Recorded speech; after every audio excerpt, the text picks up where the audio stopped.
Are we good to go? All right, welcome everyone to tonight's Hopkinton Select Board meeting, Tuesday, February 21st. I'm Sabrina Dunlap. We have Thomas Lymphoma, Ken Trom, Stephen Whitley, and Jeff Donahoe cannot join us tonight. So first up is points of pride. Sure. This building's been a little crazy lately with the town report going out and Kelly's in the middle of the audit. So thank you to everybody who has worked on all of those, and it's taken a lot of people. And I just wanted to thank the police department for their response in the past week with what could have been a large incident that was handled well, taking the damage. So publicly thank them for that. Ken?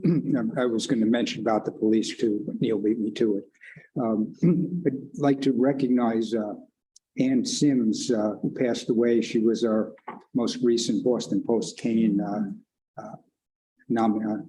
recipient. She was 101. And I also like to recognize, since she's in the audience, Louise. Louise will be presented with the Citizen of the Year at Rotary tomorrow morning. Yay.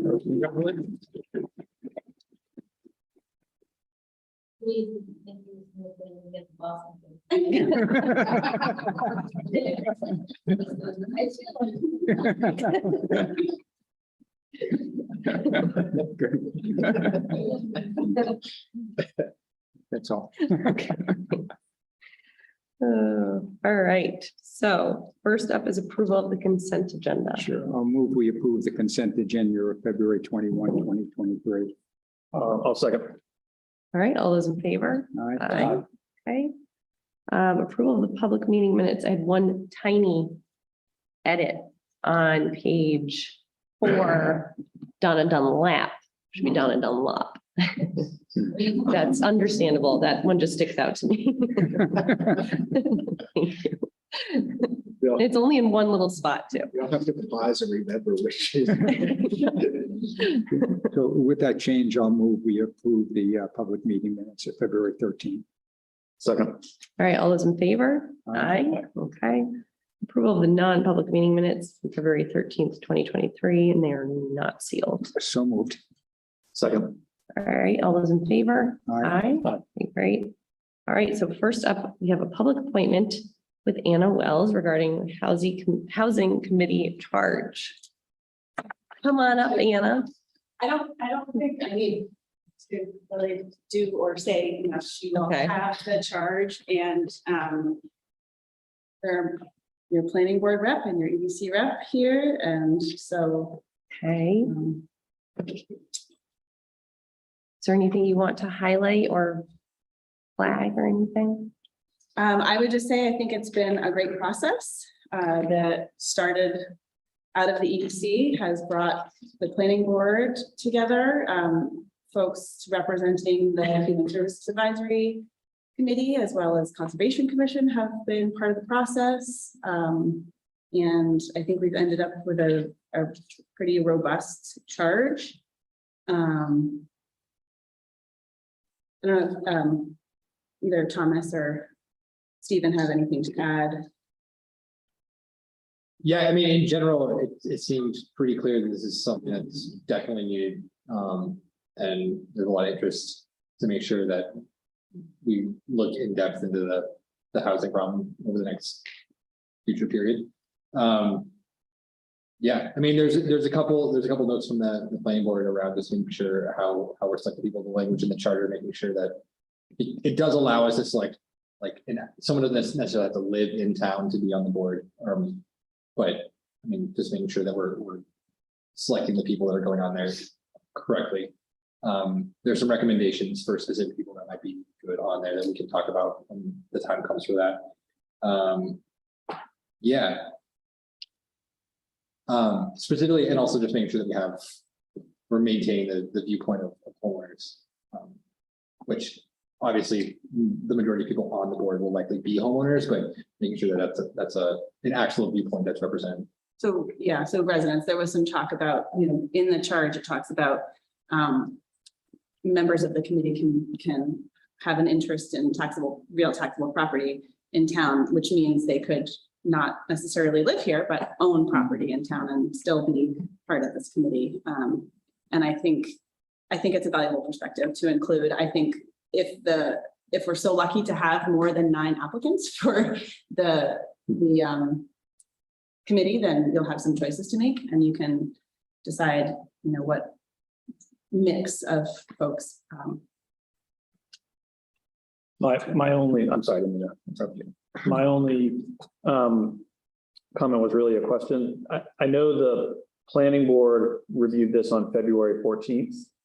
But this is dated February 1st. And so I just wanted to make sure there were no changes after that planning board meeting before it came here. So I felt like, as the EDC, as the economic development director, that I wanted to bring any changes to the EDC, and the EDC hasn't met. Right. The EDC meets tomorrow, but I think, and the planning board didn't want to adjust the charge. Right. That night. So, which, I mean, really anyone can up until the time that you adopt it, and the committee can, reformulate their own charge as they go too. So it's a fluid document. I think there can still be changes made if desired, either tonight or in the future. So. Yep. Nope, that answered my question. Thanks, Adam. This is very basic potentially, but what is actually, does like a plan of work look like? That's number one, annually create a plan of work presented and approved by the select board. What does that mean? Yeah, so I think the idea is to have this committee in their first several meetings chart their path for the next year or so, figuring out what types of information they want to, look for and work with, and set some goals and some benchmarks and things like that. So that's It felt like from the conversation, a lot of the concerns could be addressed, one from making sure that we're selecting the right people to go on the board, and then also in that scope of work, in those initial discussions as the committee was being formed and developing that, making sure a lot of the comments get introduced there, so we make sure we're doing the right things. There's definitely some comments about making sure that we're also addressing financial impacts through all of the different policies and things like that. So that's like kind of an ideal place for that sort of task to be developed. I was just going to add, Brittany, that, there were in the various public meetings we had, I think if you sit down and listen to those or participate in them, I mean, this issue touches a lot of different areas and it can go in a lot of different directions. And I mean, this is going to be a big job for this committee. And so I think one of the ideas about having a plan of work is to sort of force the committee to think about what they intend to do in a given year, and also to bring it back to this body and just make sure we agree that they've charted, an appropriate path for that year. Because you can, with this topic, spin off in a direction and, spend a lot of time and energy and not for no good reason, but, we just wanted to make sure that when they start doing their work, that they're actually sort of doing it in a cogent and organized way. That makes sense. Certainly an issue that we've talked about in the budget committee and here at times is the impact of new housing on the tax rate. Is that within the scope of this? Certainly, to look at, to examine, yeah, certainly. And you're right, different types of housing, what impacts that'll have, and yeah, absolutely.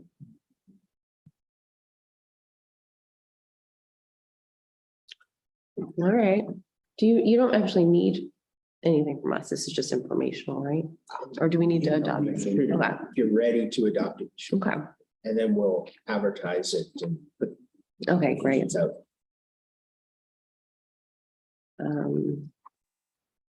Okay.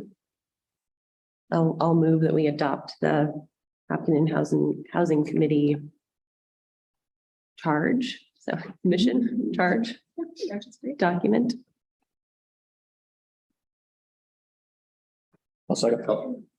is this, do you want to say something before we vote? Yes, I do, if you don't mind. Oh, okay. From the planning board's perspective, we really left it up to Aaron and the EDC to make any changes. That this really kind of is a living document. And, if back the select board votes to go forward with the housing committee, that, whoever's within it needs to really have the ability, as Stephen pointed out, to make any changes and to be able to forward back to the select board at all. To have it succeed. And, as Thomas pointed out, we did have concerns that were expressed, and then subsequently, I had a number of people reach out to the community to express that they were concerned relative to having residents of the town be the voting members. And the example they gave is you could have somebody that's a developer that owns property within the town, but, they in essence have the best interest of the town and state. And so that was raised, during the planning board session, but again, additionally, to that, people reached out, and so I'm just kind of pointing that out. The other thing, as Thomas pointed out, is that, I say this as a private citizen in the community as well, is the financial impact changes. Is the town willing to put up a bond issue for $20 million, for example, or 30 or 40?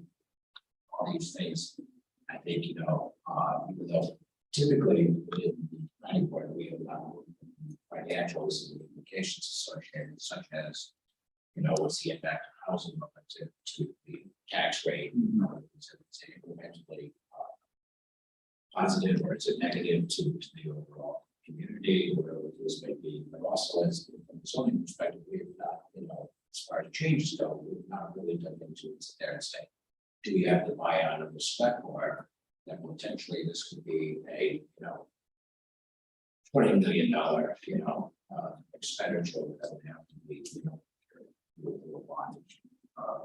so I think that those were, just kind of, we had decided the points that Stephen made and that made Thomas made the same.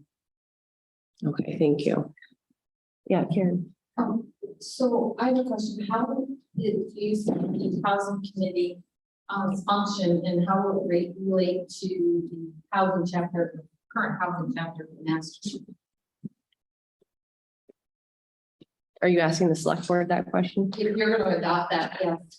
So it seems to me like this committee is for sort of information gathering and making like presenting facts and to some extent, I guess, making some recommendations, but the committee itself can't take any action as far as I can tell. And so on something like the housing chapter of the master plan, it seems like this would be an appropriate committee to update that and present changes or necessary updates to that part of the master plan. Would they update directly, or would they? I was gonna say, my sense is that the master plan is the planning board's function. Okay, And it'll this is remain the contribute, planning board's yeah. function. Okay, sorry. This body, though, may have some recommendations or input to give to the planning board, but the revising of the master plan will remain with the planning board. All right, and it does say to contribute to the update. Okay. Does that answer your question, Karen? Yeah, so would you see them reviewing the chapter, and because the chapter was just done with public input, or do you see them going off and maybe having a whole different, I guess, review?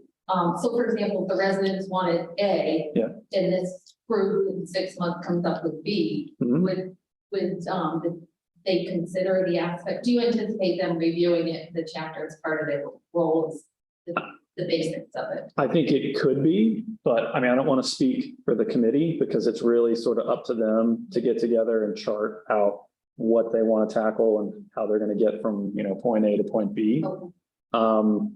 If the committee reaches a conclusion and thinks that, changes to the master plan are appropriate or changes to zoning are appropriate, they may have recommendations, but that's all they'll be. It's just I'm recommendations. for this. Yeah. Please don't think I'm not. Oh, no, I didn't I'm take it that way. just trying to find ways to help them,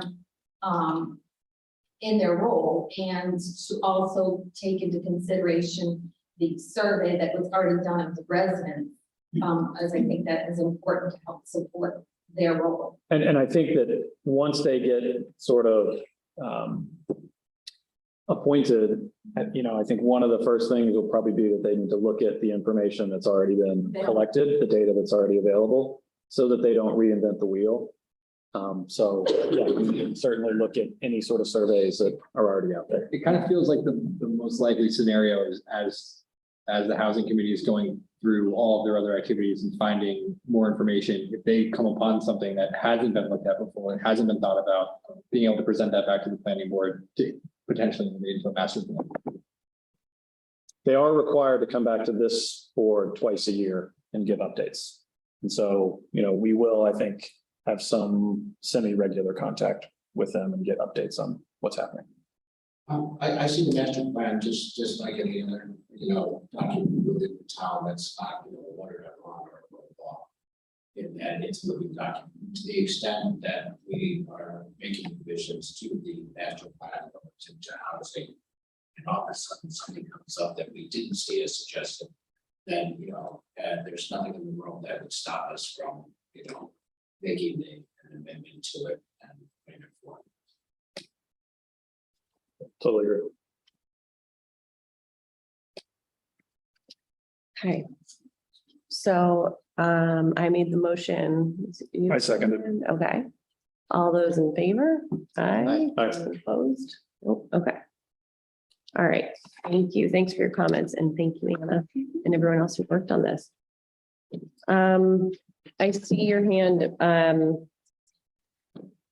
So is it a pressing issue on what we just discussed, or can you wait for public? I just wanted to ask when residents get submitted an application to be a member. It's a good question. Right now, I think, right now. yeah, I would volunteer if the board so chooses. I've lived in town for 40 years, and the state for almost 50. Well, And my husband and I have owned rental property that has 8 apartments, 3 commercial retail spaces. So mhm, we have a lot of experience with the multi-family okay. in Concord as well. So there's a There's a form. application or form. yeah, and we'll Okay. post all of this and put it out Yeah. with links to the application. Okay, thank you. Okay. So we're early. Can't start our public hearing yet. So is Sarah here? No, okay. No, Sarah's in it. You could do the warrant though. Oh, yeah. Yeah. Okay. Let's do it. Old business, finalize and improve 2023 town meeting warrant. So I sent out slight language changes to Article 9, which is the pay by bag, which matched what we had talked about last week, as well as Article 15 and 16. Basically, those were written by council, put in exactly as submitted. I think those were the only changes. And then the only other thing pending is after the keynote hearing, you were going to decide Whether to vote. whether or not to, if you're going to. Mhm, okay.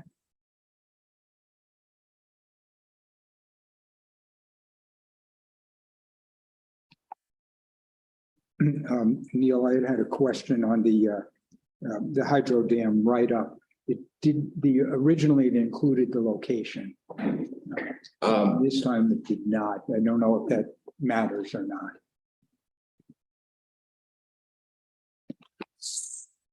Was it? I did not edit what councils.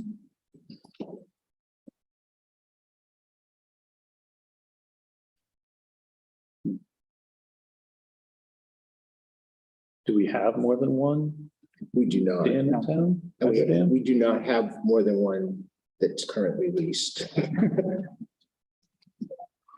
I mean, it could well be academic, but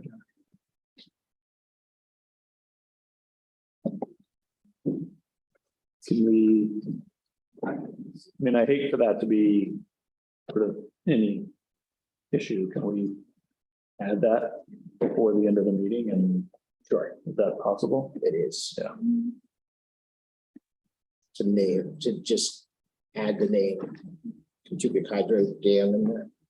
Oh, I thought it had the map map of lot. location.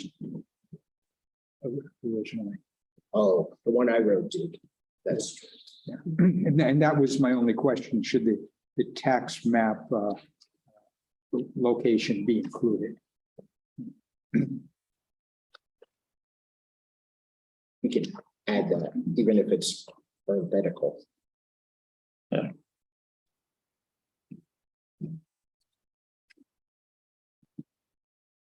If there's a way to make that change without causing any reformatting. Oh. Well, I can tell you the town report's already at the printers. Okay, all right. This will get added, Yeah. so yes, I think we can. I mean, it's not a significant, a major thing. It was just, it's appropriate to include it. So, I don't know. I don't want to create an issue where there isn't one. Does say leaves of town-owned hydro dam if it's the only It's the only one. one in town. We're probably okay. Are you comfortable, Ken? yeah, I'm comfortable. I just raised it as a question. Okay, okay. That's fair. We don't need it. We don't need it.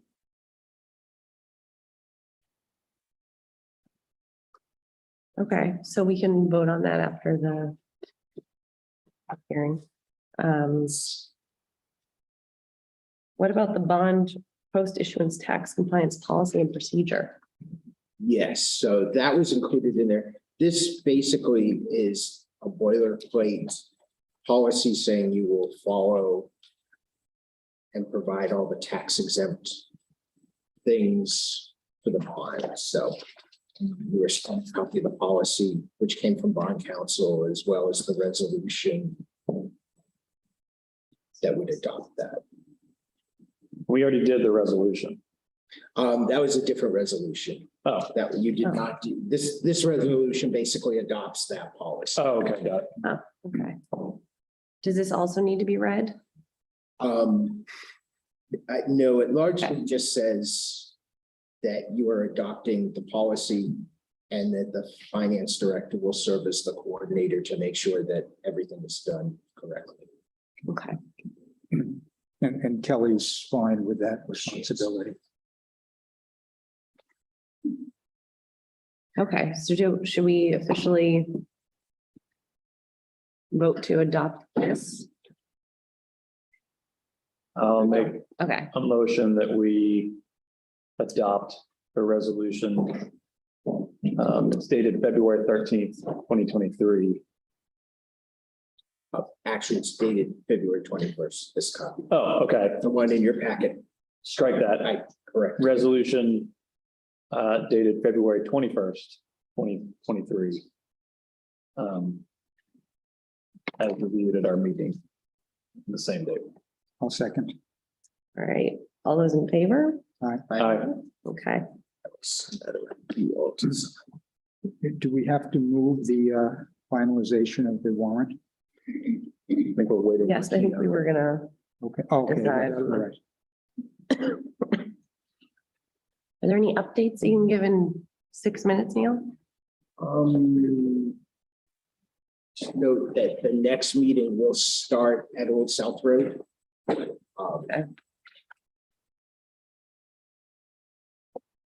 Where Oh, at Old South Road? well, yeah, we can meet it at the intersection of South and Old South. Okay. But Or we could just meet here. Carpool. The beginning of it feels a little bit like a driveway. yeah, It's, you know, because it is a driveway. We could, or if you'd Here. rather meet here, we could do that. Okay. Couple minutes before 5:30. And we'll post it that way, that you're gonna meet here and go there. Which is kind of part of the first thing will be that, and then the hearing at 6, so. wait, so we're meeting Here And I'll send all that out, but to drive At over. 5:30. The carpool. to Old South. Cool. So we can just go there. We don't have You to can, come here yes. first. Yes. Yeah. It might be easier to park on the other side. Other side, So it other connects side of the, the South Road. There's a pretty nice access from the other side, but then you have to go all the way around. The Dunbarton side. So. Yeah, absolutely. we'll have to meet here at 5. That's- Okay, any other administrator updates? Yeah. All right.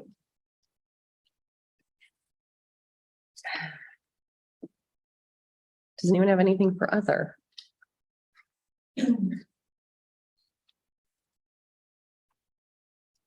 Okay, Sarah's going to talk about town meeting with us. I will just remind people of important dates. So our next meeting, which includes the public hearing that's required for the petition related to the layout over Old South Road, is Monday, March 13th. And the public hearing starts at 6 and we'll meet beforehand and go do the site visit. The next day, Tuesday, March 14th, is town meeting official ballot voting, which is 7 a.m. to 7 p.m. at the Hopkinton Middle High School. And then the next Saturday, March 18th at 9 a.m. is town meeting business session. So hopefully everyone can show up to that.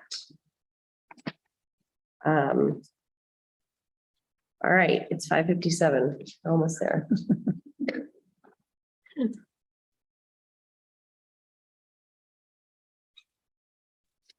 Sometimes you think you cram too much in and other times. Everything's good.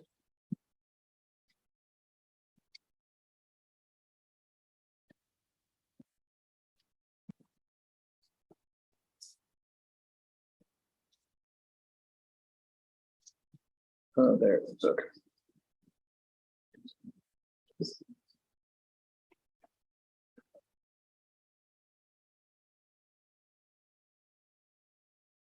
Thomas, can I just go back to the old South Road and while we have time? Yes. You've walked this road? Yeah, so it came up during the conversation in the Class 6 road subcommittee. Okay. And as part of that, so I walked all the roads. So part of that, I walked that, I got pictures and notes on it. I mean, it's longer than I remembered it being. And I'm just wondering, do you think we can do a site visit in that time and get back or should we try to be there earlier? I think if you wanted to like really actually walk the whole thing. And so I think I very quickly walked the whole thing and there and back, I think probably took maybe half an hour, 40 minutes. But I was like, oh, it's like a hustle walk. It is decently long. It's not, and it's got a pretty significant grade to it. It's the very beginning of it feels very tight and narrow because it's basically like a closed off portion of the yard, but it very quickly opens up into a pretty clear path. And then you kind of go up over and then it becomes pretty flat to the Dunbarton entrance. And once you get to that side, then it's like, there's like a paved road with a barrier. So, I guess I wonder, I mean, because the request is to convert from where it breaks off all the way to the town line. It is. So I wonder if we should do our site visit a little earlier. Do the whole thing. Just so we have, because we've already posted the public hearing to be at Right. At 6, because we had to sit. Right. Yeah, Right. So if we met at 5, 5 o'clock. that's enough. to meet back here if we met here at 6, get up there, walk the whole thing back here meet here at 5, walk the whole thing, get back here by 6. I think that's pretty cool. Okay. I mean, we could drive it if we wanted to. We could take it. True. But it's a public meeting, and so. Everyone how many can- people Everyone fit in the van. fit in the van, the clown car. Yeah, it's, Okay, I mean, to be super honest, once you get kind of like 100 yards into it, it's pretty much the same throughout the whole. Okay. Yeah, I guess my suggestion would be to move the sidewalk up, just so we Yeah. have plenty of time. well, how about we meet here? How about we meet here at 4:45 to get there by 5? Is that too aggressive? We can make it 5. Okay, we'll meet here at 5. if we met here at 5, I don't think we'd have too much problem walking and getting back by. Like if we're not, you know, if we're acting purposely, we'll get back on. Okay, No just promise. making sure. No promises. You may not act purposely. I mean, if nobody shows up, we can just take the van. Okay, so yeah, I can do that. Do a good job of eating up 4 minutes. Yeah, that was beautiful. Thank you. It's on the nose. So we can now open up our public hearing on the potential operation of Keno in town. So anyone wishes to speak on this? Is this the mic? Should we move that over? Just say your name and address and speak close to that.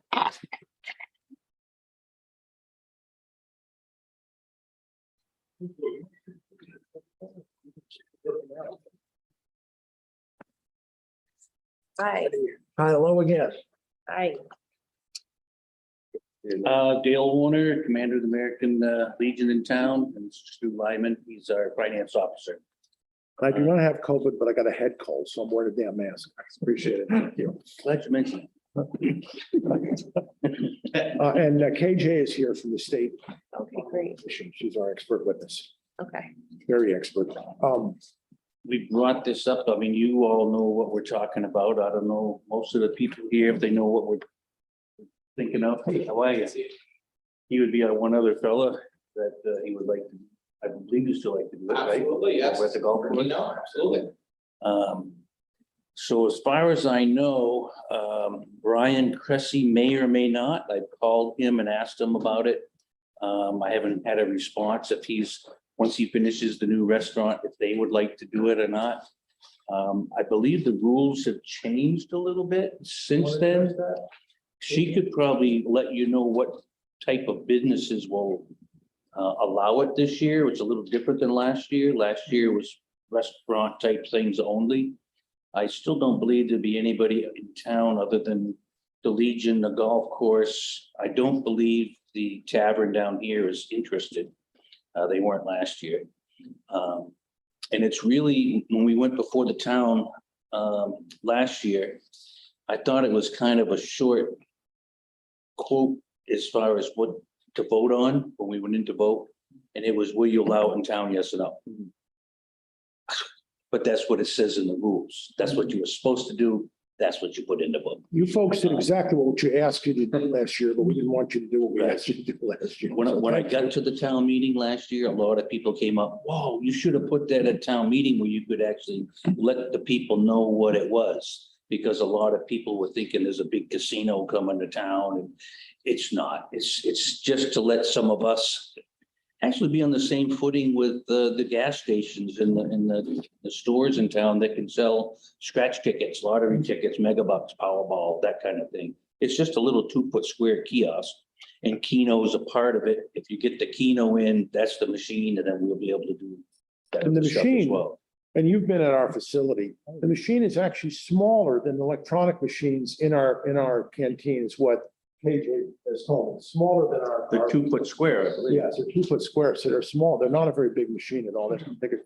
And she has done the real estate review of the property review, because the state has to actually say whether you have the property to do it. That's when she did that last year. Nothing's changed. So do you want to address how it's expanded? That would be helpful. Yeah. It does include convenience stores now, so. Yes. That's. Okay.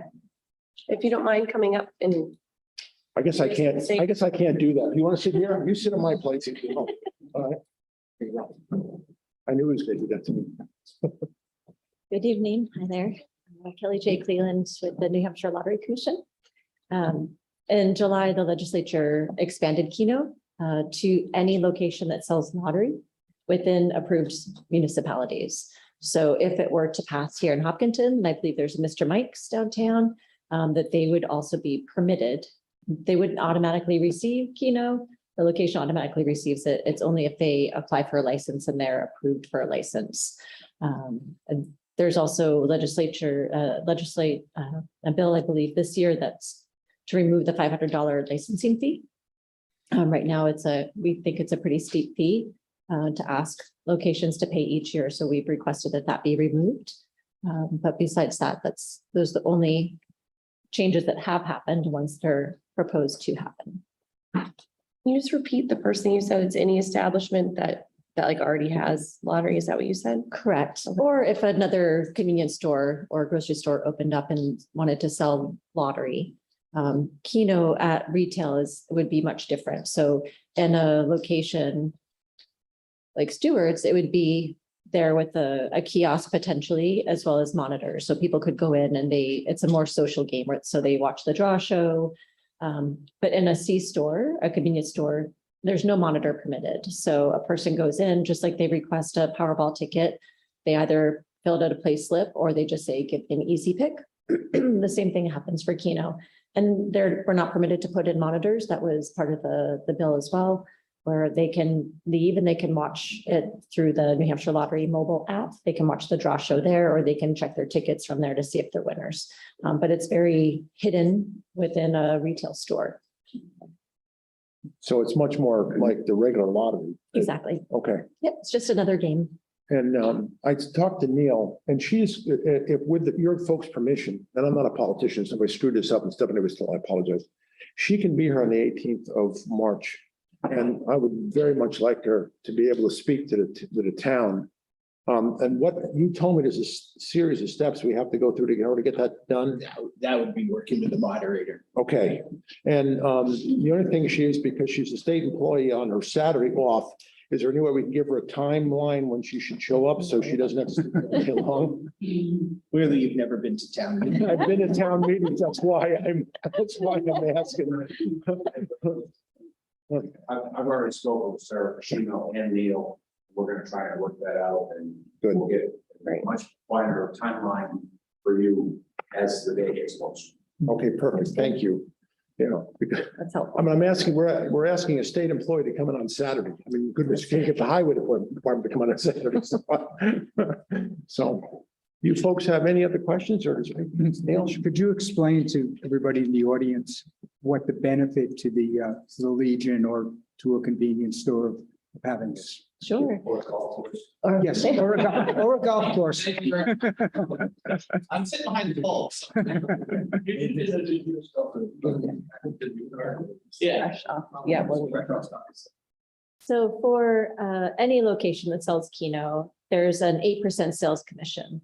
Normal lottery games, Powerball, Mega Millions, scratch tickets have a 5% sales commission. For Keno, it's an 8%. So it's a higher commission that for every dollar sold, they receive 8% of that. And then there's also the added benefit of increased foot traffic and also being able to sell all the other games. So the kiosk, as well as the smaller terminal that sells Keno, also sells those other games. So they're able to have those sales commissions as well. Excuse me. And then there's also cashing commissions on scratch tickets, pick 3, pick 4, and fast play games. So they receive a percentage for every ticket cashed as well. And then for any prize that they sell of 10,000 and greater, they receive 1% of that, capped at 75,000. So like the liquor store over the weekend that sold the $1.7 million megabucks, well, they're going to get 1% of that back. So it adds up for the locations that are lucky enough to be selling these. And it does help in locations, bars and taverns that have had Keno before. It's helped people stay longer and spend more. Bars and the bartenders and waitress people, they generally receive higher tips, and people, a lot of the prizes in the game are under 600, so that they're able to be cashed at retail, which was done purposely so that there could be more cash in people's pockets rather than them having to leave and come to Concord to cash. And with the Keno, is there a maximum amount that can be bet at a time? Yeah, our state law prohibits anything above $30. So, and no ticket can be sold above that. But they can wager for as low as $1. And can you remind us of, so 8% goes to the establishment. Does the town get anything? They don't. No, there's always the incremental from that. So, you know, there's increased jobs. A lot of times extra staff does need to be brought on to handle foot traffic if the location also promotes it. But there's also, just increased revenue for the municipality. And I'd like to add on that note, if the Legion is able to make extra monies like that, we may be able to reinstitute Legion baseball and some of the other civic things that we used to do, but we're not able to afford it right now. And if something like this was to happen, if you could hit, if you sold that one megabucks ticket and got a 1%, you'd have thousands of dollars that you could use, and the Legion don't love giving back to the town. Hey, Joe, I got a question. At one point, some of this money went to education fund. Does it still go to education? still does. The state education fund. It used to go to kindergarten. It doesn't go to that anymore, Correct, yeah. but now it goes to the general education fund. Yeah. Okay. So, Education Trust Fund. okay. So that whole remainder of it goes to the education trust fund. So about, for Keno, about 70% of it goes back in the form of prizes. So we have to have a prize structure that funds people wanting to play the game, so they have to win. So 70% goes there. And then we have about 2% overhead at the lottery. And then the rest goes back to education. Okay, that's good. You mentioned that the terminal gives the ability to do other games beyond Keno. Does the Legion already have those other games presently? Okay, so what we have is there's the Lottery Commission has a charitable gaming division, which is not your division, right? This is the separate division. Okay. And charitable gaming, you have to be a nonprofit. And that is very, very heavily regulated. At the American Legion, and I think I said this last year, folks, all our bartenders have to have criminal background checks. Yeah. They have to be vetted by the state police. That's something, because that's not from the Liquor Commission, but that's from the Charitable Gaming Okay. Commission requires that. I don't know if that requires this now with Keno, but it may. No, it does not. But so there's a lot of restrictions on it. And it's all under the Lottery Commission, right? You work for the same organization, but a different division. Yeah. And that's very heavily regulated. But it sounds like right now you don't offer any sort of scratch or megabucks No, or anything. no. But with the Keno terminal, you would have that option if you wanted to. Yes, we can. And the golf course, do you guys, sorry. Sorry, I'm right behind Paul. No, I don't have anything from the lottery at the time. Okay. But I can just speak, especially where restaurants, I think were the hardest hit by COVID and stuff like that. I can't speak to the Legion, but I can definitely speak to my restaurant, definitely took a hit. We had to close down, and any little bit of money to help out, our local restaurants, it's, I think could be really beneficial to not just the town, but to the citizens of the town as well. So. And the facilities that have the monitor, those are restricted. The children can't be in there. Can't be where, you told me something, there was a restriction on that. Yeah, that needs to be in the bar In the area. bar areas. It Okay. can't just be where anybody can see it. It's just like our charitable gaming. Okay. Children are not allowed it. Children in the state of the New Hampshire law cannot even sit in a seat in front of one of those machines. If the bartender will run over and pull them off immediately, it's against the law for them to even sit in a seat. You know what I'm talking about, just those games. So that's how strict it is. Okay. Yeah. Thank you. Sure. And one of the things that we see now, we have about 92 municipalities that offer Keno, and it really is, if you've been any place that sold it, you may not even know that it's being sold. And the lottery started similarly, where we had to go city to city, town to town, and ask for local adoption. And with that, what we're seeing now is that people, they're not going to their local place, they're going elsewhere because they want to play the game. People who play lottery, that's what they do with their disposable income, is they play the lottery. So rather than going to, say, Mr. Mike's in town to buy Powerball, Mega Millions, they'll go someplace else because they can also get Keno. So it is something that we're seeing, that people, rather than coming here, or will go elsewhere because they may be drawn to play Keno. So they're not going to go to your local watering hole. They're going to go someplace else in another municipality that offers it. I think I'm going to give you a softball question. There's been a lot of publicity about the Concord Casino. Could you draw the distinction between Keno and that? Yes, it's another charitable gaming location. They don't offer Keno there because Keno has not been passed in Concord. The Concord Casino is charitable gaming, where they offer table games, Lucky Sevens, some of the same games that are offered here. But it's just a larger scale. And with those locations, I mean, it's pretty amazing the amount of money that they raise for charities. and each one is different. We just regulate gaming in general in those locations, but we don't control who is provided a license and everything. So very different in the sense of it's just a larger scale, similar to Philotimo in Manchester or the Brook. Some of those have also sports betting as well in them. It just depends on the location. I got a question. I believe you said that Concord says that it's not passed, but if I'm not mistaken, I believe Henniker, a neighboring town, has passed Keno, correct? Henniker, Hillsborough.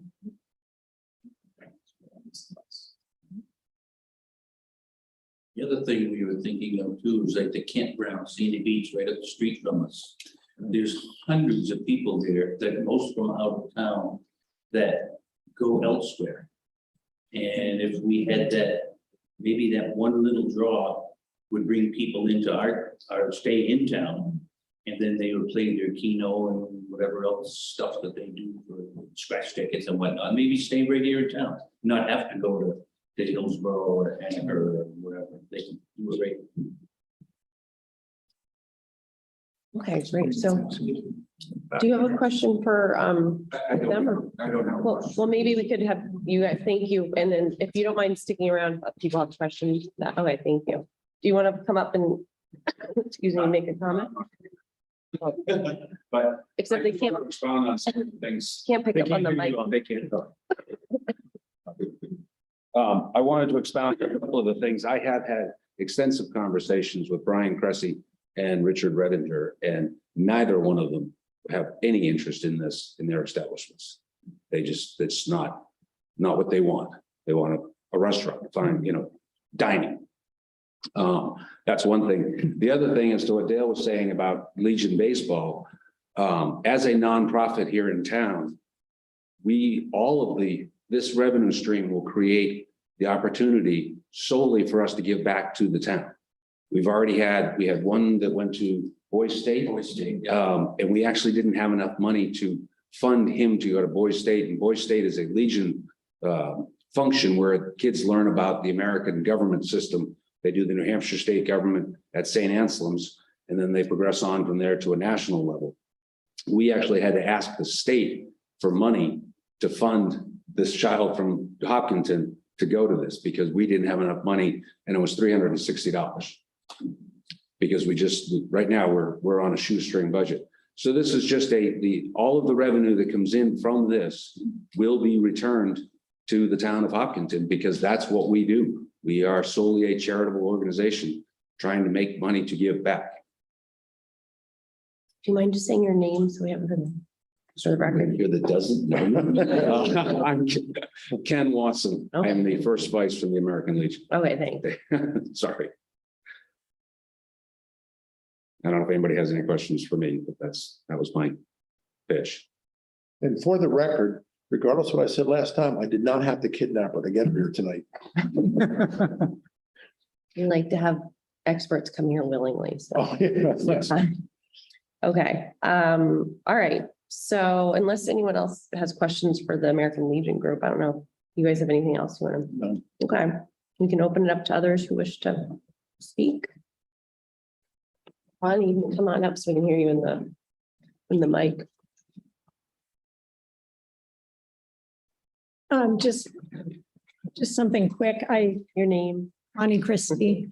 I should know what Keno is because I know there's been a lot of discussion, but I still don't. Is it something where there's just, you go in, you buy a ticket, you leave, or is it something where you stay and play something? Great question. Perhaps, I don't know, KJ, if you could come up and answer the very good. I'll have a follow-up question. You go by KJ, right? Okay, good, great. If you could speak closer so everyone can hear. Sorry to. It's a game where either way you can play. So you could certainly walk into a place. If it's a self-service kiosk, you can go up and just press the buttons and out will come your ticket. It's a game where there are 80 numbers and then there's a draw every 5 minutes from 11:05 a.m. to 1 a.m. Where 12 numbers will be drawn out of a pool of 80. And there's the draw show is where it shows what the numbers are. But certainly you can go on our website to see what the numbers are, the winning numbers for each draw. You can also go to our mobile app, or you can also just check your ticket either with the mobile app or at a ticket checker, the location that sells Keno, or actually any lottery location, you can check the ticket. So it's really just, it's just another game. It's kind of like an electronic bingo Okay. without the bingo. So is this proposal just to allow Keno townwide, or is it specific to allow it at the We Legion? can only allow it, we can only vote to allow it townwide, and then once we vote to allow it townwide, the state takes over regulation of it, and then individual places that can have it can apply to then do it. And then once if their application is approved, then. Got it. I asked those questions because I live in Kentucook Village, and Mr. Mike's has been mentioned a bunch of times, and that's a terribly congested, messy intersection there. And I'm just wondering, are there going to be people coming and parking and staying there for 3 or 4 hours and coming and going? And I don't want to speak for the people that are in favor, but it sounds like Mr. Mike's won't have one of those terminals. So all you can do is basically get a ticket. So you can't wait. Yeah. Yes. If you went to a place like the Legion, you could sit down, have a drink and look at the board. But other than that, it's no different than going into the village or your store and you buy a scratch ticket. You buy a ticket and leave. It would let us do that as well. Okay, I That's- didn't really understand how. Thank you. Quick question, I'll just come up here to the microphone, but my question is why is it's curiosity, totally personally, not an EDC anything, but why is Keno regulated so differently and has to be voted in separately from any other lottery games? Just curious. The legislature decided so. Okay. That's good enough for me. A lot of mystery there.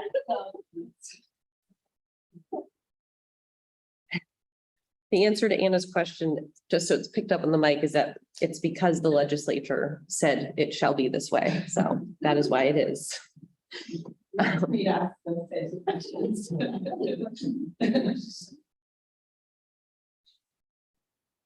Anyone else want to comment on Keno? Did you? I did to Taylor Hopkinton Road, and I'm opposed to expansion of gambling on principle in any situation, so I oppose this. I don't know the game any better than Bonnie does, and I didn't really grasp your explanation because I don't buy any of the other tickets, so I don't see how it fits together, but I don't like the idea. Okay, thank you, did. I just say something? I've said it a couple times before, but I'm Ryan Hall from Oh, yeah. Hopkinton Country Club. I'm the new owner there, and no offense, ma'am, but if you don't like Keno, you don't have to play, just like you don't have to buy a ticket, but this is simply asking to help out our local businesses and nonprofits so that we can continue to operate in this town. I'm one of the oldest established businesses in this town. I've been here since 1926. And I hope to be here for very much longer. And I hope Keno can help out with that. So that's my only comment on that. And thank you all for listening to me and taking the time out of your day.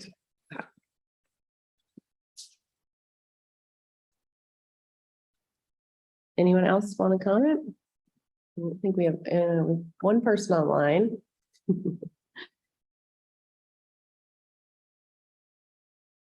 Anyone else for Keno? Okay, and I don't think we received any emails or anything on this.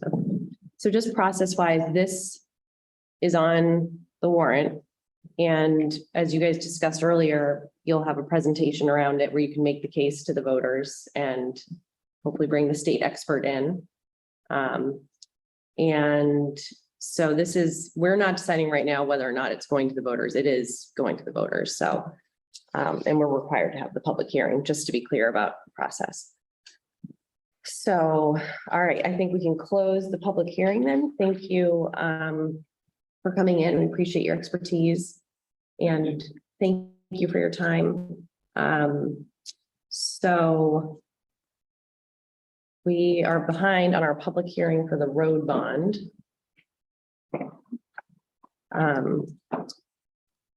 So we'll open up the road bond hearing at 6:25.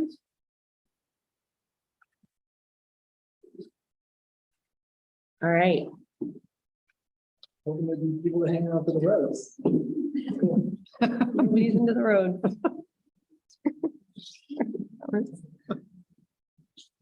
I like the name of the PowerPoint though. An easy road to travel. That I thought that was pretty. I thought you might not. I laughed out loud. That's game. She accused me laughing.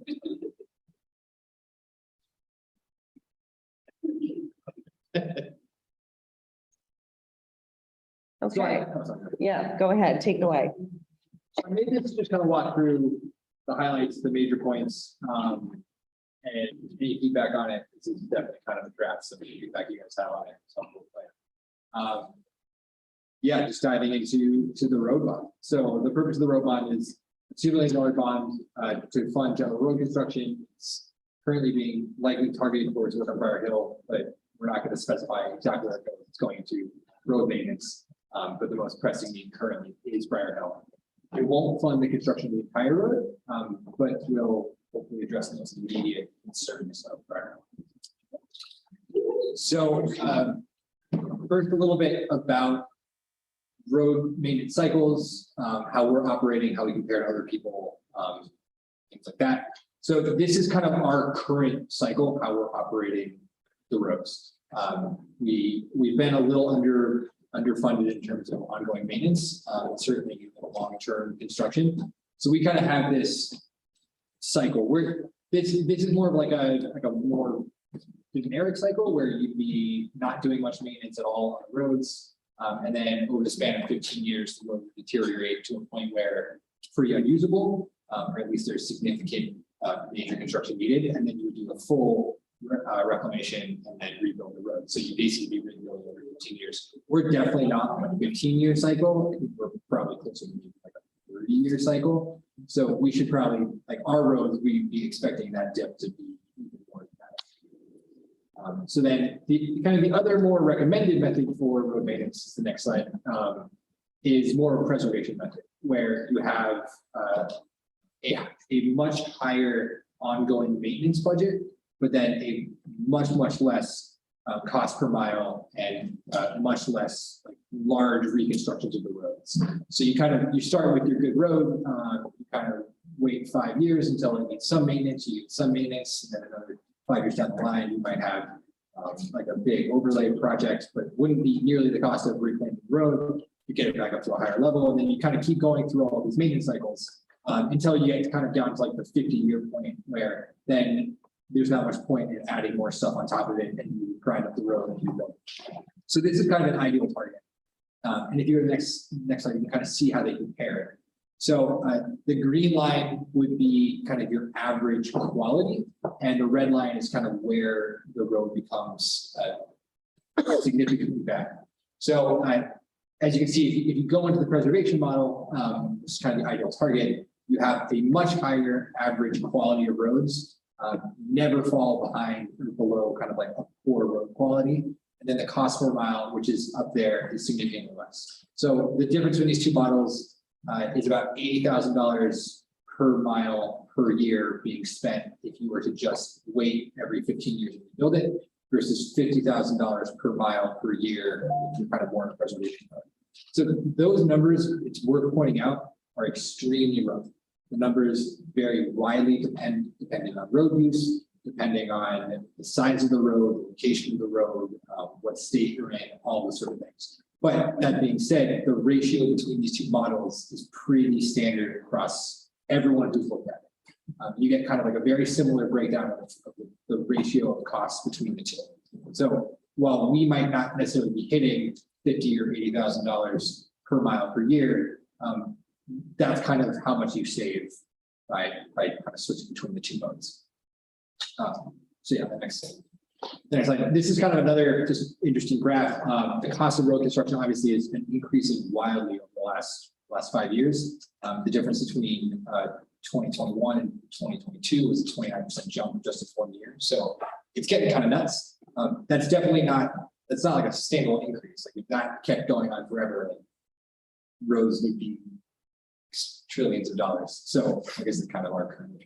But anyways, it's been increasing a lot lately. So this is something that we're only gonna, the more we delay, the worse it's gonna get. both financially and in terms of going forward. This is just total curiosity, but Yeah. why was there that huge jump right before 2010? That's a great question. If I was to guess anything, I would say probably because of the recession and government spending on roads, like during the 2008 crisis. Okay. But Yeah. that's just, I think that's when the oil went up. Oh, that would last make time, sense, yeah, and okay. I remember. well, that's also not a great sign because of how much the cost is currently going up. So Yeah. we might need some now. I mean, it's not great. Yeah, thanks. Yeah. So in terms of the road status list, DPW has a breakdown of roads that need significant rebuilds, as well as roads that just need updates or just shipping and overlaying. This is the list of all the roads that need significant rebuilds. It's not in any ordered method other than alphabetical. The total comes to about $20 million of backlogged rebuild costs. So I think people are definitely gonna have questions about like kind of where their specific road might fall in terms of priority. I think that it's probably not a great exercise to have Dan go through and organize a list in terms of that, because who knows what could happen in 2 years. There could be giant frost heaves on one that moves a road around. There could be reasons to do one road over another road. It becomes really complex. But the one thing that we do currently know is that the very top of Dan's list is Briar Hill, especially kind of the further portion that is fairly severely degraded. So yeah, on the next. So in terms of where our current maintenance funding levels lie currently, in this year's budget, we have $410,000 for shipping and paving, which is a pretty significant increase from the 2022 budget. So that breaks out to about $8,000 per mile per year that we're spending on maintenance of the roads. So that's, if you were to look at those like modeled numbers out, like $50,000 per mile per road, that doesn't look like very much. But if we look at the calculations for what we should be doing on an ongoing cost preservation cycle, so if you back it out of like an average cost per mile and how much you should be spending percentage wise on just the shipping and paving, we get to about this number. And then also if we use the detailed calculators that look at what is the actual road, what are we going to do to it, and what's the cost of all different materials, we also come from that direction to a very similar number. So $410,000 for shipping and paving. If we are doing a good job maintaining the roads and we are constantly updating and reclaiming the roads, then $410,000 is actually pretty spot on in terms of how much it should be. So if we take that current maintenance budget for shipping and paving and just make sure that we're matching increases in construction costs, we should actually be long-term pretty okay with that number if we are correctly also reclaiming the roads that need to be looked at. In terms of construction bond history, so this is the other section of that big pot. So we have to spend $50,000 per mile per year on our roads. We need to spend $8,000 per mile per year in shipping paving. The rest of that money is going into kind of like these major projects, which would come out into road bonds. So if we look at all the spending from 2012 to now, this is all of our bond payments. So we basically didn't have any bond payments until 2016. We had a 2016 bond, and then we had another bond in 2020. And then this also maps out how those bond payments go out to 2030, and then it dropped off to nothing in 2031. So on average over the last 10 years, we've been spending about $85,000 total per year, not per mile per year. That's $1,700 per mile per year average, which is significantly under any estimate of where it probably should be.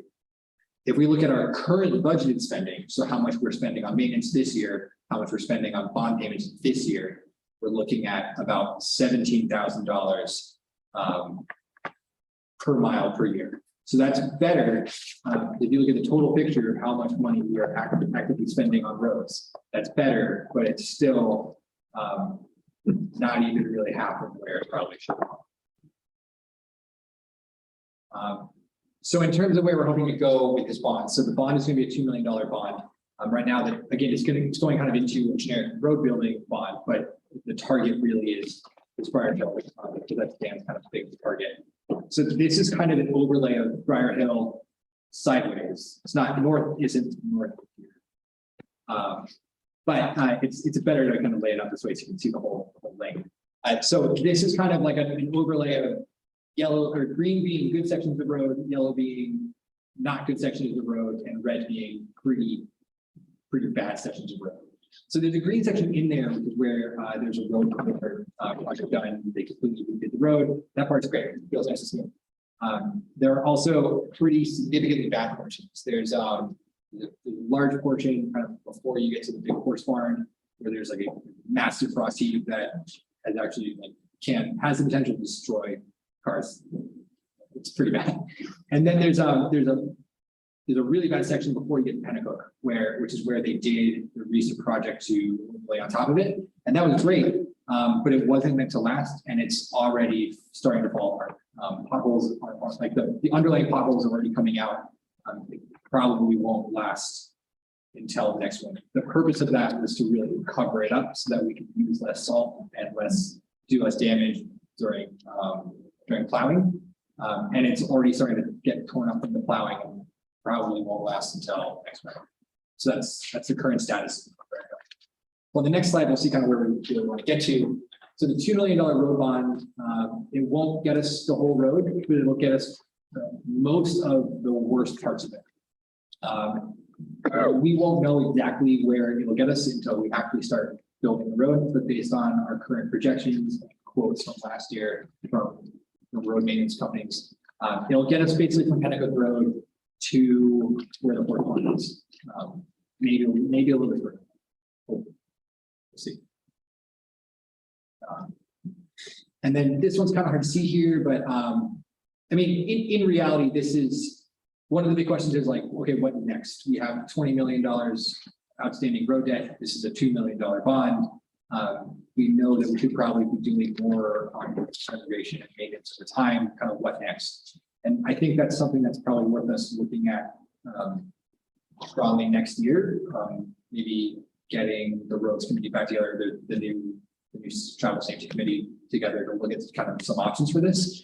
There's also been some models in how this can actually be funded through the CIP budget, putting some money into the CIP funds that we can use over time for road rebuilding.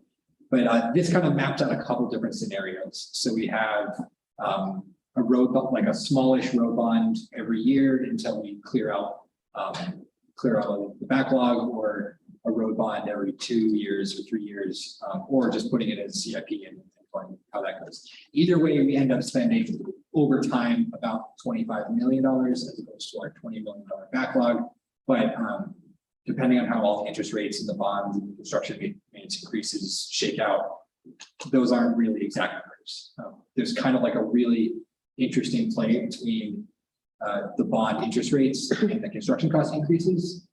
It's not an easy model as to whether or not we should just be putting it a CIP, or we should be bonding everything immediately, or we should bond over time. It is complicated, and it changes every year based on how those percentages change. And so in addition to us looking at kind of a better plan over the next year, it probably makes sense to bring in the CIP committee to also kind of get their expertise on how that maps out. And then in turn, we have actual bond estimates for how much it'll actually cost. And we're probably looking at about a 5% rate. Which that number is really small. I think it looks like 30 cents per thousand, that 33 cents per thousand. 33 cents per thousand for this road bond. And that's all I got. Thomas, great presentation. A couple of questions. Yeah. You're not dealing with gravel roads at all. You're taking the mileage, the town mileage for just paved roads? Just paved roads. In Dan's kind of like, those aren't included in any of the backlog list. He has kind of a separate list for gravel. I believe that's also a different budget list, right? Gravel is. Yeah, that's in the maintenance side. Yeah. And I believe somebody had asked about Gould Hill. It wasn't in any of the Yes. the lists? I don't have a good answer for that. I think it was just an error that it wasn't in the list, wasn't it? No, I'm sure it was just an oversight, Yeah. but it should go It should go. somewhere. Yeah. Yeah. And in terms of your numbers for maintenance for 2023, I believe it's 530,000, which I would include for gravel roads. Plus there's an encumbrance of 144,000 and a highway block grant of 152,000.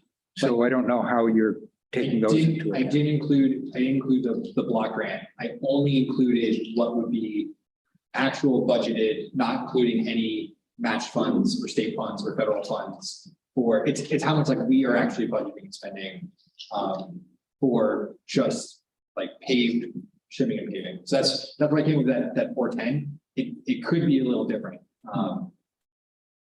Okay, maybe we can talk about it offline. Yeah. So that was excellent work. Thank you Yeah. for putting all that together. Very good. Okay, so would anyone like to make a comment on this? This is the road bond public hearing. You want to come up? Everyone, Bob Matteo, 108 Park Ave. I just had a question on the interest rate, and I asked this to Kenny. He said the same thing, 5% when at the budget meeting. And I'm wondering, assuming you can't lock it in until there's a vote, obviously. Assuming that estimate was done before the 25 basis points went up in the end of January, and we may be looking at another 50 around the time of the meeting. Is it possible that interest rate would actually be like closer to 6? I mean, the longer answer is we won't know anything until January or July. We won't know anything until July. The rates get locked in then during the auction. So I mean, it could change. The one thing that I would say, while we don't know what the rates would, and they could increase, they could decrease, but of course they would increase. The one thing that I would say is that currently the cost of construction is increasing at a much higher rate than the cost of inflation, or the cost of that interest rate. Yeah. So any delay, even if we were to wait and we got a worse interest rate, we'd still be saving significant money over waiting a couple of years to have it drop because of how much more expensive building would be. Gotcha. I mean, ideally, we would have locked these things in 2 years ago. Right. And interest rates were like 2 something. Yeah. 0.7. Yeah. That could have been the deal. Yeah. Yeah. Okay. So the bond sale that happened in December, January was at 2.71%. At the end of This January 2020. just recently. Okay, so we're The not, last time they went out. okay, so, Generally, when we work with the bond bank, and that's who we used for these numbers, they estimate very conservatively. So okay, gotcha. I think it's much more likely the interest rate will come in below 5 than over. Wow, okay. So, and that's, not understanding that bond process other than knowing that most likely, and like you said, potentially it could go down, but they're saying we could have 3 rate hikes, of 25 basis points before July. So that's fantastic. The other question I had for you was, I know, unfortunately, that the price of just construction and materials just is going, like you said, going through the roof. Is there any chance, any projections, like we've seen some of it come down on lumber, and specifically with asphalt, is there any projection that it's going to maybe go the other way? I just don't, I don't see it sustainable, and I know it's not I just don't know during that. No, I Okay. haven't seen anything, I haven't heard anything. I mean, Neil, I don't know if you've, I think your chart showed it pretty well, and there really weren't drops. Projected. Unfortunately, Yeah. once you get to a certain level, it's might stay level Yeah, and then continue. yes. Yeah, and That's not a scientific or. Right. I can't imagine there are gonna be many more years of 30% increases, but, I mean, yeah, I can't really imagine it coming down. I could definitely see it stabilizing, but I don't know about. Okay, so yeah, and that's what I was getting at. If you had heard from with the companies Yes. that, oh, we may be looking at a decrease in materials at X amount of time, like we've seen some smaller drops with lumber. The only thing that I have seen is a pretty consistent lack of availability. I mean, it seems like everyone's pretty slammed. Just finding people to do the work will be pretty hard. So yeah, I don't see that cost coming down. Okay. Awesome. I agree. Great presentation. That's all I had. Thanks, everyone. Thank you. Anyone else? Come on up. Brandon Vendell, Maple Street. I guess my question is how did we get to the point where so many roads need reconstruction? Was it Mother Nature not paving certain years, money? I'm all for the bond, don't get me wrong. I'm just trying to figure out why we're at the point we're at, you know what I'm saying? Yeah, I mean, I haven't been on. Yeah, I can take it. For years and years, when the select board was trying to decide on what the increase in tax rate is going to be, the thing that was cut was roads. About 7 years ago, we decided we were going to increase the shimming and paving line item by 5% each year. We've continued to do that. We've also done, as Thomas said, 2 road bonds in the last 6 or 7 years. But we've known that, this problem was there, and, how to take it by the horns and deal with it has been a problem. And, Thomas is trying to, get us in that space. I think pre-pandemic, we were thinking that we were $12 to $14 million behind, and now it's 20. Yep. But that was it. Okay, I guess my other question is Dan's paving hot top line, is that a capital reserve? Is that in his operating budget? Shimming and paving budget. Okay, there's no capital reserve for it or? Correct. Okay, but he encumbers the money every year to roll over, or does it go back to general taxation? He encumbered this year. I think usually he tries to use what he can. Yeah, no, I just worry about down the road, us not being able to fix. So 15 years down the road, being able to shim and overlay this road again, you know what I'm saying? Getting to the point where we're at again. Yeah, so, yeah, if we look at kind of like all of the tools that Dan has available to him for looking at how much it should cost, the current budgeted amount, if we do increase that along with construction costs, should be enough to maintain. If we stayed at exactly 410 level and didn't increase it over the years, then we probably start to fall behind again. But if we do what we've been doing in the past, increasing it 5% every year, then we should be in a pretty good space to maintain this road for a long time. Okay. And I guess my final question is this something going out to bid for the construction portion, or is the highway department doing the dirt work of it? Largely, we are not doing it. It's rolling out. Okay, yep, that was just it. Perfect, thank you. Thank you. Anyone else for the roads? Please. Louise Carr, Ornamentaville. Oh, slide away. It's more of a comment. And for people who haven't been around a while, we're in this mess because we used to have a board of selectmen who were not forward thinkers. And so we had 0% tax increases, and they did that for quite a few years.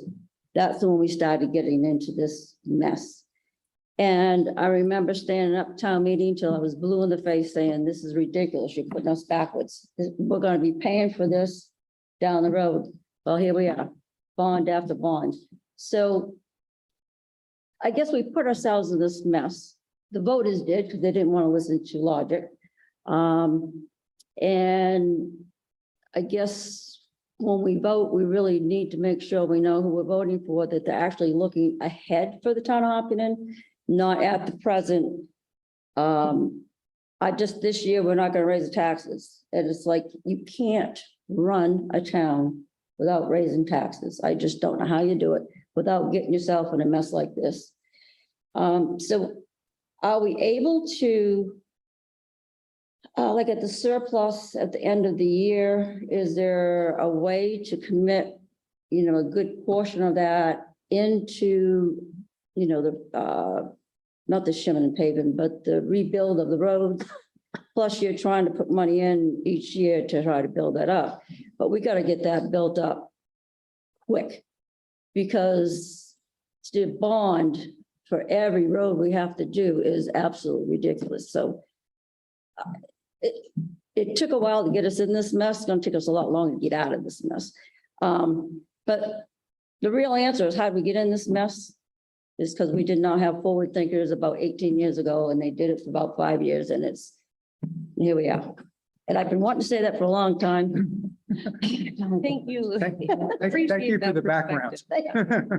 And the paving and shimming line is the biggest line. It's easy to cut. Right. That's what always got hit. Yeah.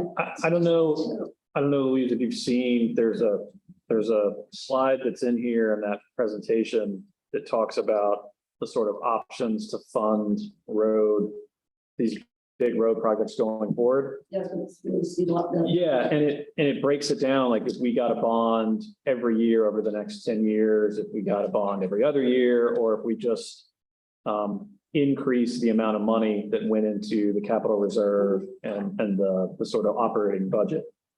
And it's a really fascinating document, and I can't imagine how much work it took to put it together. So I can't imagine how much work it took to put it together, but I was really, impressed by it. And to me, it seems like we want to avoid bonding as much as we can, but that is going to mean some huge, big ticket asks on town meeting day. And people are frankly going to have some sticker shock. And so we're going to need people to stand up and say, this is the way to do this going forward. Otherwise, we're going to pay $5 or $6 million more over these 10 years because of interest and transactional costs. But you're absolutely right that it is going to take time to fix it, and it's going to take us, putting our money where our mouth is and funding it. Yeah, I think I agree that the plan that you built out is excellent, really illustrative. And I think that this road bond is very much a starting point. And so I'm looking forward to putting a lot more work into good long-term strategy, because the interplay between all of these different factors is really interesting and very complex. So I think the idea, and I'm not sure it's said that way, but maybe we need to wean ourselves up of using fund balance to offset regular expenses. And in those years, when you have a larger fund balance, appropriate that to the road and bridge capital reserve fund. I think there's always going to be a need. I think that is something that should be looked at. All right. Any other comments for the roads, Bonnie?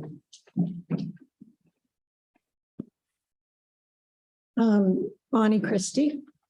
Speaking of being forward thinking, good idea. We have this hearing in a couple of weeks about Old South Road. So if we're talking about potentially a new road in town, a road that's never been a real maintained road, I don't think, or in a long time, what are we talking about getting to? cost wise, do we? And if we were to make that section into a new class 5 road, there's a big section of South Road leading up to that where the pavement ends and then it's gravel.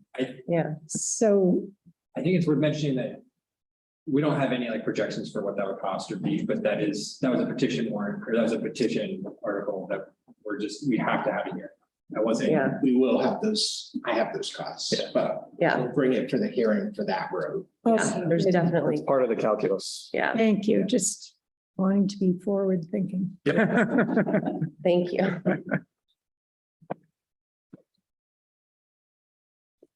All right. Anyone else? We're a little behind. All right, well, thank you all for the very thoughtful comments and questions. Thank you, Thomas and Neil, for all your work on that. Okay, so we now have Sarah Pacino, our town moderator, here to talk about town meeting. I'm sorry that we are 10 minutes behind schedule. Doing great. I packed snacks for the kids. Okay. Kid, one of them. Thank you, Sarah Pacino, Hopkinton Town Moderator. I appreciate all of your time tonight. And I think, we have a pretty good handle on this, so hopefully we won't take too long. I know you have a lot of other things to do. The first exciting news I want to share is that this year we have a new assistant town moderator, Ed Kaplan, who used to be a school moderator, and he stepped up to help this year, which is very exciting.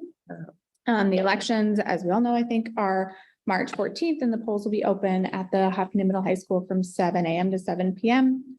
Town meeting's March 18th at 9 a.m. There are a couple of things that I want to flag. First, on elections, as you all have seen in the draft ballot Neil has shared, there are a lot of changes proposed for zoning ordinances. So we will have for the town portion of the elections a long ballot. Make sure, I'm going to include this once we update information in the communications we put out about the election too, so that people are prepared. It's just going to be a long ballot with a lot to read, and people can read that online once those sample ballots are up. They may want to do that before coming in to make sure they know what they're voting on. Something that we come up against frequently on these things in constitutional amendments is people ask questions when they get there, when they have their ballot. We can't answer any questions once you have your ballot about what is on there, just because it could be perceived as electioneering. So election workers are not being rude when we tell you we can't answer those questions. We just not influence your vote in any way. So highly recommend that folks read that before they come into the poll, so they know what they are going to have in front of them. Sarah, quick question. Yeah. Is long ballot like a defined term? Like it's No, it's just going to be a long, piece of long. yeah, like you Okay. at town meeting, school meeting, ballots are going to be short, like an 8.5 by 11-ish size paper. The town one will be longer. There'll be different size ballots this year. And So is that going to totally all set. Carol, our town clerk, has been in communication with the folks who do the ballots that work with their machine. It will all be okay. Perfect. Thank you. You are welcome. It's a great question. The other thing that's different this year is one new election law, SB 418, which you may have heard about, which provides provisional ballots for people who register on the same day who cannot prove their identity. So the Secretary of State's office issued guidance about this a few weeks ago. The first time it's going to be used will be today during the special election. So I'm kind of waiting to hear how that goes if folks have to use it. I don't anticipate there will be much demand for these provisional ballots, since most people who come to our local elections are already registered, but that is something that we may all be handling for the first time. And I can update you as we get more information moving forward. The staffing, I think you guys have all discussed already amongst yourselves. Staffing for elections. I know we're going to be a little short staff select board wise, so we'll try to find some people who can fill in your roles while you are on the ballot. There will be marked signage areas outside where people can hold their ballots and support candidates. Signs. Yeah. Signs. Okay. Yep, just like always. And we'll make sure that that's marked off and remind folks during the day to always be holding your signs, have your hands on your signs. We don't allow people to have them up against the building or freestanding signs. So that all went really well at the last election. And I'm working with James Newsom, the school moderator, on running the school election during the same day, and he will be there to help do the count and to read the results at the end of the night. Anyone have election questions? You have enough people. Yes, we've got ballot clerks all filled out, and I'm reaching out to the folks who've helped us with ballot counting. I've had a few people ask me about absentee ballots for this. Mhm. You can vote absentee for March 14th. And so if people would like to do that, should they just? They should come in and- contact the town clerk's office during business hours. Yes, you cannot vote absentee for town meeting. Right. But you can do it for the ballot portion. Okay. Perfect. Okay.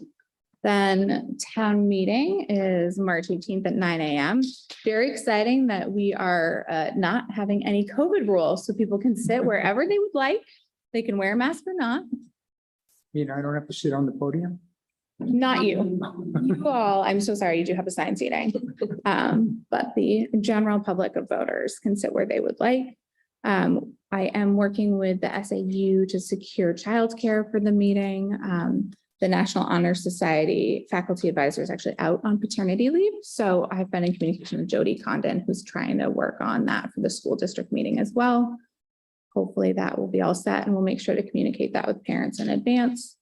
This is probably a Neil question, but are there special presentations that we should There plan for? will be presentations on Okay. warrant articles. No, I meant before, like, are we presenting any plaques or any, no one's, maybe, Out on the we'll 14th. find out on the 14th, okay. Circle back on that one. And, Plaque companies quit. oh my God, A few times we've had to use okay, great, TBD. Have you talked to Chief Hennessy about doing the pledge? it. No, I'll take care of Okay. all that. Perfect. I will let you handle all of that then. Love it. And if there are people who are listening or who you know who are interested in helping on town meeting day, counting any secret ballots that we have, any ballot voting, just have them reach out. We had a good group last year, but I know we have at least 2 that we'll have. So we'll definitely need folks to help with that. Article 3 and Article 12 will both be required ballot voting, which I think you all know. 3 requires an hour. Yes. Article, but is a ballot vote. And I know on Article 12, the folks who are supporting it are trying to get someone to come in and speak to it who is not a registered voter, consistent with the rules I've had in place and before me, without objection from the meeting will allow them to speak. And then Article 15, Neil, I know you and I had talked about reaching out to legal just to make sure that there's no conflict of interest. I've talked to some of you about it because my husband works for the company that currently has the pilot. I believe that I can moderate that conversation, but I just want to confirm it with counsel, and I can, if it's helpful, read a statement just to make sure that that is very public and clear. Sarah, I'll be presenting that article. I don't have any problem, obviously, with. That's great. Being there, but it's not a pilot. Okay, It's a contract. thank you. Great. I stand corrected. And it's not as, the article isn't that specific. It's not this specific, right? I just want to be as transparent as possible so no one has any perception. And if there is an issue, if someone raises it, then we will have a majority vote and they can overrule me. Unless legal counsel says otherwise, because of me proactively not doing it. That's all that I have. I don't know if you have other questions. Will there be a blizzard on March 14th? I knew that. I would have a different job. It's going to be when we're doing South Road. Yeah, right. We'll be on Tuesday, which is gonna start the night before, so. Thank you, Sarah, for your thorough presentation. Much appreciated. Looking forward to it. Favorite time of year. I'm only sad I can't be part of election day. I know. It's going to be a great election day, and hopefully we're getting the word out everywhere. If people have questions that you're running into and you don't have the answers, please feel free to give them my contact information or send them to Carol. I know we're both ready to help make sure people have the information they need. Do you happen to know the last day people can request an absentee ballot? The last day that they can It's a day send before. in is the 5th, yeah, or is at 5 p.m. on Monday. Oh. Unless you have a delivery agent who's delivering it to the place. Okay. So you can come on Monday and vote absentee in person Wow, here, okay, but you cannot vote absentee on election day. okay. You are very welcome. And I wouldn't put it in the mail if anyone has an absentee ballot on Monday or even Yeah. Saturday, just bring it in person. No registration at either school meeting or the Yes. business section of town meetings. So if people want to vote, they should register to vote now Now, yeah. Correct. So you Thank can't register at school meeting. Mhm. here. You can't register at town meeting, but you can, with this new statute, register on election day. You could always register on election day. The new statute just says if you do not have proof of your voter identity, then you have to fill out a provisional ballot. Which then if it turns out you were not who you said you were, your vote gets taken away. See how that goes today. Yes, I'm very eager to hear it, how it goes. Special. All right. All right, thank you. Sarah. Sure. Okay, so that's all of our public appointments. So we'll just do a quick, anyone have any other public comment? One more thing that I forgot to do. Okay, We received the Invest New Hampshire grant. Oh, yes, right. So they interviewed a couple contractors and would like to decide and sign that. So I would like authority to sign that contract because you don't meet for 3 more weeks and we have to get that done. okay, So that would be a motion just to authorize me to do that. okay, I'll move that we authorize Neil to sign or do whatever needs to be done for the Invest New Hampshire. Second. All those in favor? Aye. Okay, it's unanimous. Okay, so nobody had public comment. We do, so we'll just finalize the warrant quickly. So I think the only, let's see. The only issue, just whether to recommend on, is that the last? That's the last thing. Yeah, I mean, I would be inclined to just be like we did last year, and just not take a position on it. I think it'll be presented to the voters and they get to decide, so. We also have Jeff here. We don't have Jeff, that's true. So it's a little bit weird, yeah. So if we're all okay with just staying out of it, we'll just not do a Fine with no recommendation. recommendation, yeah. Okay. Okay, Then that finalizes the warrant. I'm going to send it around. There's this page, which is formatted for the town report, and then the regular warrant. okay. Oh, Neil, you want to mention when you're having cookies with cats, and thank you for doing that again. It is. I just saw the date. The Now first week of March. I think it's Tuesday. Tuesday I think it's Tuesday, I had to look up today. It was on my phone. Next Tuesday, the 28th. It is not the 28th. It is.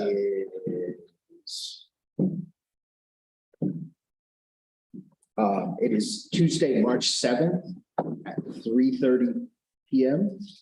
In the community room. It's cookies. I don't bake the cookies. People ask me that. My friends at the library do, and it's really a rundown of sort of process of town meeting as well as what's on the warrant. Okay, awesome. And Neil does a great job every year. I go there to hear what questions are going to get asked, and I learned quite a bit, well, from Neil as well as the questions. He goes there to ask questions, stumping. I will try to be there if I don't have a work conflict, because I've never been to one, so I'm sure I'll learn a lot. Cookies are good. Nice.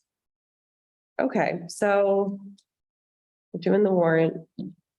Anything else for the public portion of this? Looks like we have one non-public. Yeah, that's just a follow-up from last. Okay. All right, anything else for the good of the order? All right, well, thank you to everyone who joined us tonight. We'll go into non-public and then we will adjourn and not conduct any other business. Thank you.